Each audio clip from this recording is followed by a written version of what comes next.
Okay, web designers, knowing these three things that I'm about to share with you are going to transform your business. So I wished that I would have known these three things when I started my web design business back in 2014.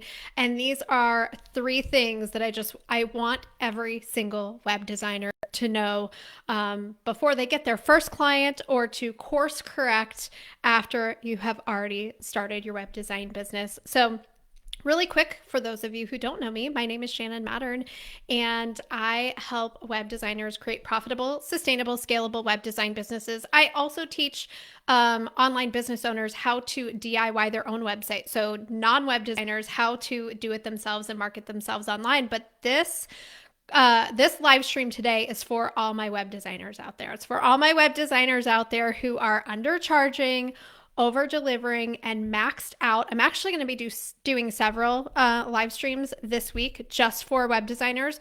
So go ahead and make sure that you like my page and follow it so that you get notified about all of those, because we're going to break down like how do you get clients without a portfolio? How do you so many things I've got going on for you guys over the next couple weeks. But I wanted to break down for you today the three things that I wish every web designer knew, my three keys to a profitable web design business that were kind of hard won for me, really. Like I learned these the hard way. Over the beginning, and I want to shortcut it for you guys. So let's go ahead and dive right on in. If you are watching, if you're here with me live, if you could let me know in the chat, just drop an emoji in the chat. If you're watching on the replay, just use hashtag replay so that I know that you're here. We'll dive right in, and then I'll answer your questions at the end. So if you're here with me live, or if you have a question about anything that I shared with you on today's live stream, please leave me a comment. I will come back here and I will answer it. I'd be happy to. And if you know any web designers who you think would be interested in this, just tag them or share this with them. So let's dive into the three keys to a profitable web design business. Key number one, sustainable pricing. Sustainable pricing. What I mean by sustainable pricing is that you are charging enough so that you are able to pay the bills, you're able to pay yourself, pay your business expenses, and pay taxes, and you're able to pay yourself a full-time income, right? So most people who are starting a web design business don't just want to do it as a side hustle forever, right? They want to, like I did back in the day, they want to have it be their full-time gig. They want to replace their paycheck with the money that they make as a web designer. And to do that, you have to charge sustainably. You have to charge enough so that you can pay yourself what your day job was paying you, pay your business expenses, and pay your taxes. And so, one of the things that I see so many web designers do, especially when they're new, but this can continue on for years if you don't get this fixed, is charging really, really cheap pricing for websites and thinking, I'll just make it up by booking a lot of clients.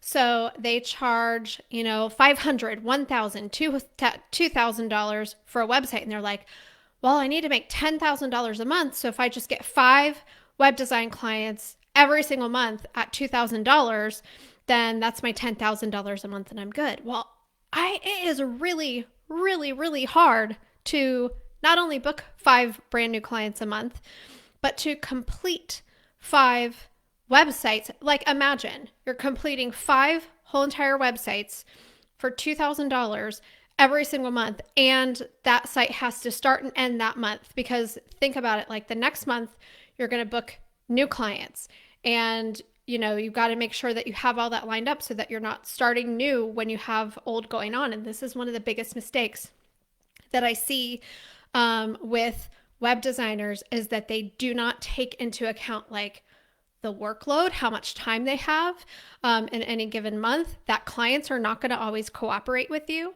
And so you need to be charging more instead of like lowballing your price and thinking you'll make up for a number of clients. Charge sustainably. Charge what the website is actually worth. I'll do another live stream later this week about like what the actual value of a website is. But What if you only had to book two $5,000 clients a month, and you structured it so that you could start and complete a $5,000 website in 1 month because you weren't spread so thin dealing with all these different clients and all these different projects at different stages and babysitting 5 clients every single month? How many of you who are watching this live have been in a situation where you just can't get your clients to cooperate with you? You can't get them to give you content. You can't, they're just not cooperating. So if you can't get one to cooperate, what makes you think you're going to get 5, right? So we need to reduce the number of clients that we're working with at any given time. Charge sustainably, raise that price so that you're making what you need to live, and then, stop undercharging and over delivering. And when you believe in the value that you bring to the table, charging sustainably, yeah, Christina says that drives me nuts. Charging sustainably becomes much more easy, much more natural when you truly understand the value that you bring to the table as a web designer.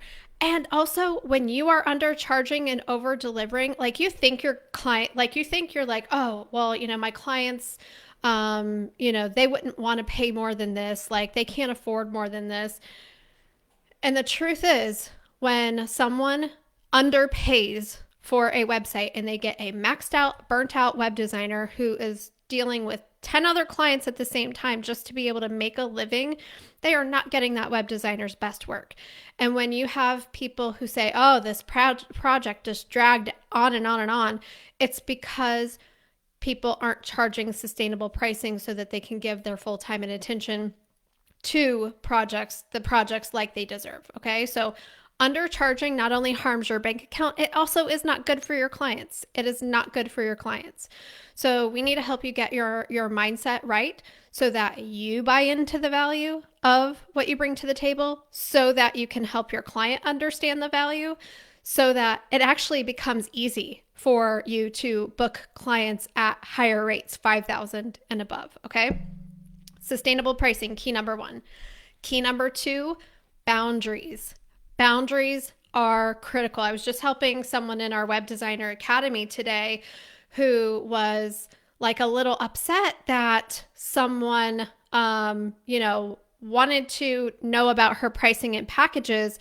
And when she invited them to go through her consultation process, the person was like, I would never book a consultation with someone who I didn't know XYZ details. And she was like, did I do something wrong?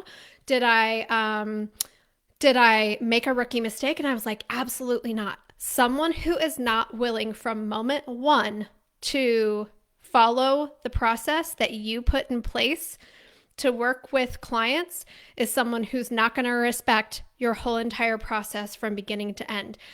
It is the most important thing for every single piece of your web design process, from what you put on your website to how you close a project, has very strategic boundaries built in from moment one till the end, so that you take control of the projects from the very beginning, and not in a punitive or bossy way, but in a very much like, I've decided that this is my business and this is how I want to work, and I am establishing a process.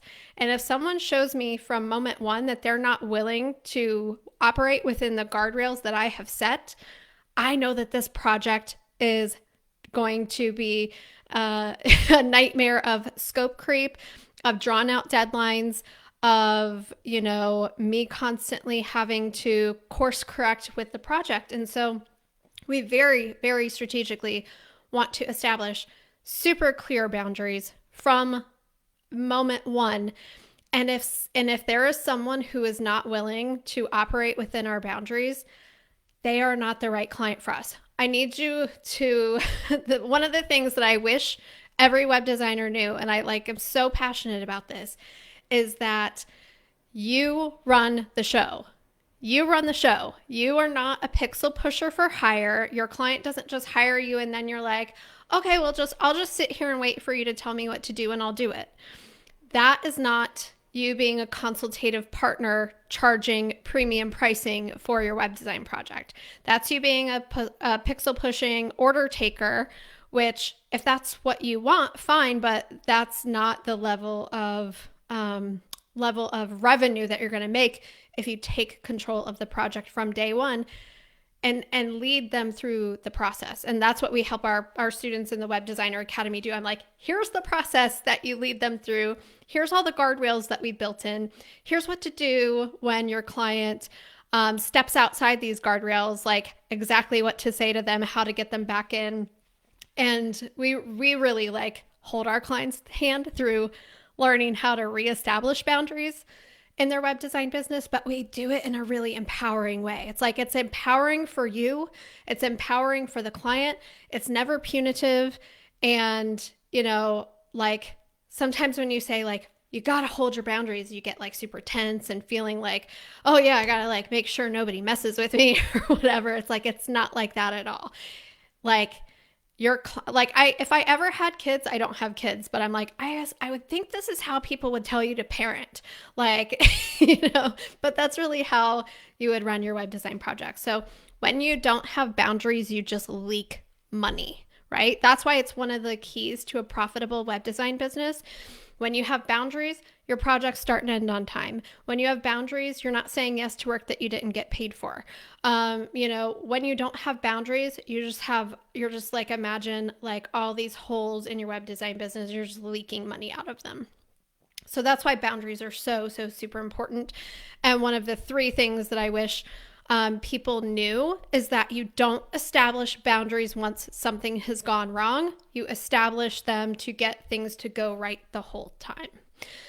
So that is the second key. And then the third key to a profitable web design business, and something that I just wish every web designer would know, is that the skill that you bring to the table to build a website for someone, and like the process that you go through, and the strategy behind what you do for your clients, that's your intellectual property.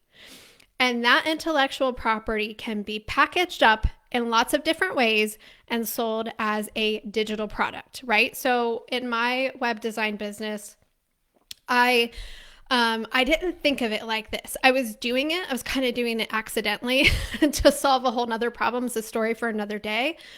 But I got to a point where I didn't have any of these keys that we're talking about. And I was like, I cannot work with clients one-on-one. It's too hard.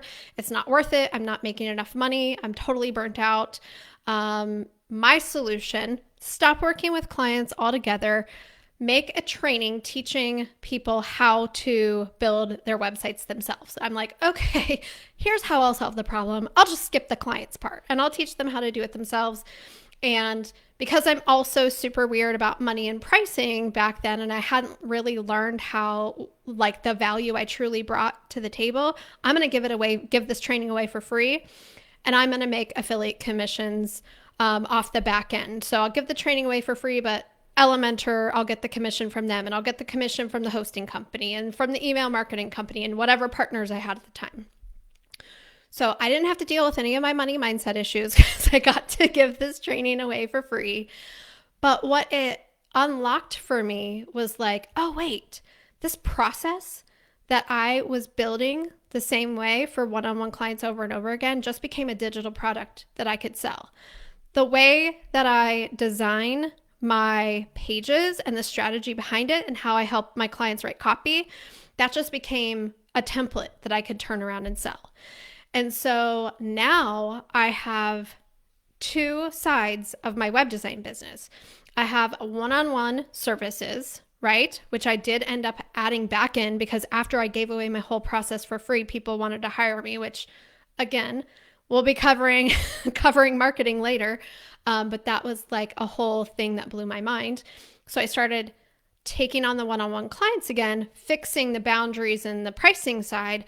But I also had this digital product over here that was bringing me in money after I figured out how to market it, independent of me having to work with clients. So I'd have the consistent, steady, scalable revenue coming in from the digital product side of the business. I had the one-on-one services and the boundaries for the people who were not right for the digital product. Not everybody wants to DIY. I had an offer for everybody, no matter what they needed for the people that I served. And not all of them required my time. So that's how I was able to scale my web design business beyond what I was able to charge, because eventually you will hit a ceiling. I mean, depending on what kind of work you do, you could be charging $50,000 for a website. But, I was able to kind of, I maxed out my time and the number of projects I wanted to take. And it was like, okay, I'm at this crossroads. Do I want to build an agency? Do I want to bring people on and outsource the work to them? I tried that. It didn't really work out for me because my pricing wasn't sustainable, or do I want to sell my intellectual property? You guys as web designers are so smart. You're constantly solving problems for people, for your clients every day. Those solutions, you can't turn around and sell the exact website that you built for a client, right? That's their copyrighted, whatever you agreed to in your contract. But the process, that's yours. And you can package that up and sell that as a digital product. And, that's the scalable piece of your web design business. So the 3 things that I wish every web designer knew is to price sustainably from day one. You do not have to work your way up to pricing what you're worth after you've built a portfolio and gotten more experience and worked for free for a while for family and friends. I'll be talking much, much more about that. I'm doing actually a live pricing mindset workshop coming up at the end of the month. I'll tell you about that. It's totally free. I'll tell you how you can get your hands on that and grab your free seat to my workshop, I guess, your virtual seat to my workshop. You don't have to wait to charge sustainably. And I want you to sign up for that workshop so that you can wrap your mind around why you do not have to wait, and you can start doing that now. Boundaries from moment one. Boundaries baked into your website, baked into your consultation process, baked into your project management process, baked into every conversation that you have with a client. There's a boundary there that we bake into our process and we give to our Web Designer Academy students and teach them how to use. And then scalability. You do not have to do one-on-one client work exclusively. You don't have to do one-on-one client work forever. That can be, we want you having multiple streams of revenue for your business, so that no matter what's going on in life, you can take time off from clients if you want to and still have money coming in on the other side. So those are the 3 keys to a profitable web design business. Those are the 3 things that I'm like, I wish someone would have just told me this in the beginning and that I didn't have to figure it out the hard way for those first few years of my web design business. So if you guys that are here with me live have any questions, please go ahead and put them in the chat. I'd be happy to answer your questions about your web design business. If you're watching on the replay, let me know what questions you have. Otherwise, we'll wrap up, and I'm going to be here tomorrow, same time, I think, talking about how to get clients without a portfolio, because that's one of the biggest struggles that I see with new web designers in particular. Is I don't have a portfolio. Why would anybody ever hire me? How could I ever possibly get a client without a portfolio? So if you want to make sure that you find out about that, make sure you like my page, follow my page, and I'll be here same time tomorrow, all about how to get clients when you don't have a portfolio. And I would also finally love to invite you to a free pricing workshop that I am hosting on, I think April 29th is the date. Don't ask me what the day is. So April 29th, I'm doing a free pricing workshop. You can get your seat at shannonmattern.com/pricing. It's just for web designers. And we're going to be talking about pricing mindset shifts. We're going to talk about the mindset that keeps you undercharging. We're going to talk about the mindset that you need to cultivate to stop that. We're going to talk about all things pricing, so that whether you're currently working with clients, you can confidently raise your prices. And if you're not yet, booking clients, you can book clients at a sustainable price from day one. Lexus, thank you so much. You said, what are your favorite web builders? All of them. So we have students in the Web Designer Academy that do Webflow, Squarespace, Wix, WordPress. I think that that's really the show it. So I personally am a WordPress girl, and that's simply because that's what I have used for the past, I keep saying 10 years, but like truly it's like 15 years. I've always been WordPress, and because I'm like, you can solve any business problem with WordPress. But and I have to stop myself because I'm like, show it looks so cool. Webflow looks like all these look so cool, of like diving in and like redesigning my website on all these other platforms. They're all great now. Like if you would have asked me 5 years ago, like, should I build a website on Squarespace? I'd be like, I don't think so, because they've got some issues with SEO and like different things. Now, my favorite platform is the platform that your clients are going to have success with. So this is me speaking to web designers now. There's no, you need to make sure that you're using the platform that's going to get your clients the results that they want, right? And that like the platform that you build on like meets their needs. And then if you're a DIYer, like the platform that's going to meet your needs. Like there's no wrong choice. I teach WordPress. I love WordPress. Like I can do anything a client would ever ask with WordPress. That's my jam. But you need to know your client inside and out, or your own business inside and out. Know what your goals are. Know the path that a customer goes from stranger to sale, and be able and understand, like figure out like, can I build that path on this platform? And that's really what it boils down to. So that's such a great question. And I think it kind of has like two answers depending on whether you're the web designer or the DIYer. So thank you guys for hanging out with me. Like I said, if you're watching this on the replay, use hashtag replay to let me know you were here. So good to see all of you that hung out with me live. If you have questions, let me know, because I'm going to be going live like every day for the next couple of weeks at least, answering all of your burning questions about the business side of your web design business. So Anlisha asks, hi Shannon, I'm a new web designer and I'm at a point where I have been getting a lot of clients and have already noticed that it is not sustainable. Does your program teach how to build your online course and diversify your income? Yeah, so that module, yes, that's called our scale module. It's actually module 8 in our Web Designer Academy program. And, but here's what I would say to you. I want you to get your one-on-one client work sustainable first before you add a online course or templates or something like that. And here's why. Because say you have a lot of clients right now and you're undercharging, you're over-delivering, and it's not sustainable. It takes a lot of work to launch an online course. We take you through a process where you are validating your idea first before you make it. So you have to figure out like, where are these customers? How can I get in front of them? How can I need to make sure that I can find my customers. And then once I have found my customers, I need to test my offer. I need to see like this idea for this course that I have. Is it something that they want? Am I talking about it in a way that resonates with them? Then after you go through a process of like, do people want to buy this? Then you go and build it. And then you do the mass marketing. So imagine that takes like 30 to 90 days to do that.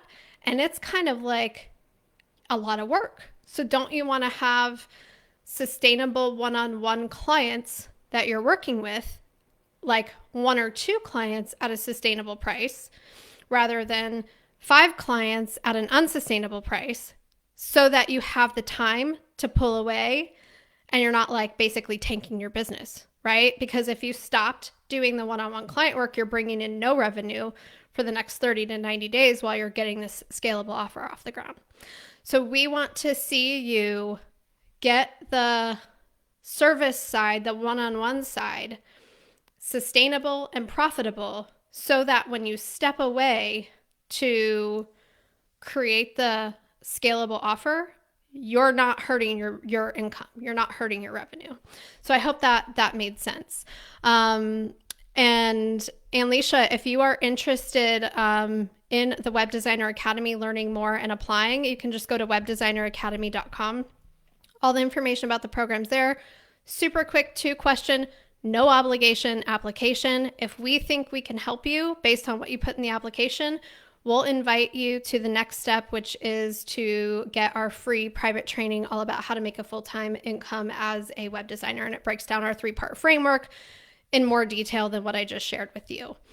So that's webdesigneracademy.com. And if you want to sign up for the free pricing workshop that's happening in 2 weeks, shannonmattern.com/pricing. Yes. That's like, people want to escape. You said, oh, good, that I get it now. It's like people want to escape the challenge of making their one-on-one client work profitable to go straight to a digital product. And what they end up doing is kind of like almost like setting their business back. And, they just kind of get stuck in this vicious cycle of not making money.